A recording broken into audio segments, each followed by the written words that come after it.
Proverbs 5:20. Don't go crazy over a woman who is unfaithful to her own husband. Men, listen to this, and also women. Sabi niya, huwag kayong mahibang, huwag kayong mabaliw sa isang taong nagtataksil sa sarili niyang asawa para lang makipagtagpo sa inyo. Kuminsan, it's good food for your ego. Wow, pinagtataksilan ng babaeng ito ang husband niya para lang sumama sa akin. Pero paano niyo igagalang ang isang babae na para lang sumama sa inyo, binababoy yung sarili niyang asawa at ang kanyang sarili? Paano mo rin igagalang yung lalaking ganon? Meron pa mga nagtatanong sa akin sa Facebook, meron po akong boyfriend, nahulog na yung loob ko, kaya lang hulog na yung loob ko nung nalaman kong may asawa.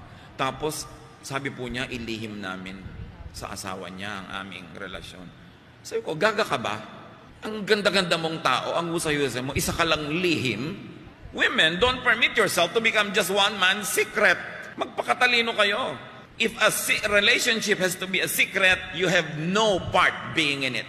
You should not be in a secret relationship. Kung ililihim lang kayo, tapos ang Valentine date nyo, February 1, ang layo pa, bakit kayo papayag? You are entitled to a better treatment. Nahulog na pong loob ko. Damputin mo yung loob mo and walk away.